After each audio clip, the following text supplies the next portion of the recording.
নমস্কাৰ ছাত্ৰ ছাত্ৰীসকল আজি আমি একে শাৰীতে কেনেকৈ পূৰণফল উলিয়াব পাৰি সেই বিষয়ে শিকিম এতিয়া আমাক যেতিয়া স্কুলত পূৰণ কৰা শিকায় কেনেকৈ শিকায় এতিয়া চোৱা মই ইয়াত 23 আৰু 24 লৈছো 23 আৰু 24ক আমি কেনেকৈ পূৰণ কৰিছিলো স্কুলত থাকোতে বা কেনেকৈ পূৰণ কৰো প্ৰথম 4 ৰে 23ক পূৰণ কৰো এটা ইয়াত 92 পাইছো তলত লিখিছো তাৰপিছত 2 ৰে 23ক পূৰণ কৰো 46 পাইছো ইয়াত লিখিছো তাৰপিছত যোগ কৰিছো তাৰপিছতে 552 552 পাইছো এটো এটা দীঘলীয়া প্ৰসেস হয়নে এতিয়া মই তোমালোকক যেটো পদ্ধতি শিকাম সেই পদ্ধতিটোৰে তোমালোকে অতি সহজে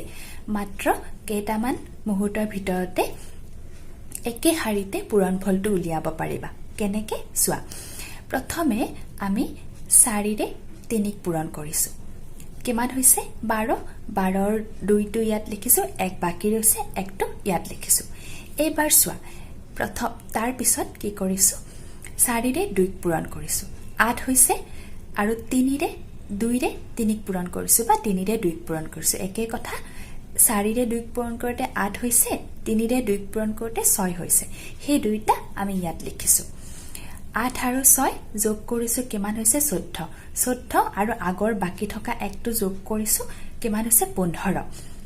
15ৰ 5 ইয়াত লিখিছো এক থাকি গল এতিয়া আমি 2 পূৰণ 2 কৰিছো কিমান হৈছে 4 2 আৰু 2 পূৰণ কৰাৰ ফলত যেটো 4 ওলাল তাৰ লগত আমি আগৰ একটো যোগ কৰিছো আগত ৰৈ যোৱা একটো হে একটো যোগ কৰিলে হ'ব 5 চোৱা একে শাৰীতে ওলালনে মই তোমালোকক বুজোৱা কাৰণে মোৰ সময় লৈছে যেতিয়া তোমালোকে বাৰে বাৰে প্ৰেক্টিস কৰিবা তেতিয়া এটো অতি সহজ হৈ উঠিব তেনেকৈ চোৱা মই আকৌ এটা তোমালোকক বুজাবলৈ আকৌ এটা লৈছো 21ক 31ৰে পূৰণ কৰিছো হয়নে এটো পুৰণি পদ্ধতি এনেকৈ আমি কৰিয়ে থাকো এটা নতুন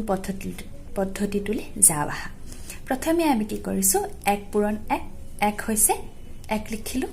এতিয়া 2 পূৰণ 1 বা 1 পূৰণ 2 যি কৰো 2 পূৰণ 1 হলেও 2 হ'ব 1 পূৰণ 2 হলে 2 হ'ব হেতু কৰিলো তাৰ পিছত হেতুৰ লগত কি যোগ কৰিছো 3 পূৰণ 1 3 পূৰণ 1 যোগ কৰিছো 3 যোগ 2 কিমান হৈছে 5 হৈছে এতিয়া 5টো পাতিলো যেহেতু ইয়াত একো বাকি ৰোৱা নাই 3 পূৰণ 2 কৰিছো 6 পাইছো আৰু যেহেতু বাকি ৰোৱা নাই গতিকে 6টোকে ডাইৰেক্ট পাতি দিছো চোৱা সহজ হৈছে নে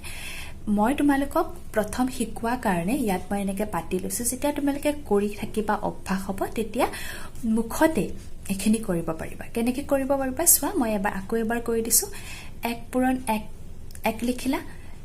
1 2 গুণ 2 যোগ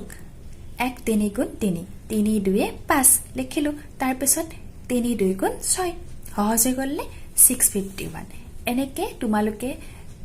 আকৌ বেলেগ এনেকে পূৰণ কৰি চাবাচোন কৰোতে সহজ লাগিব তেতিয়া এনেকে লিখি থাকিব নালাগে কাখত লিখি থাকিব নালাগে আৰু নিলিখাকে সুন্দৰকে তোমালোকৰ যেটো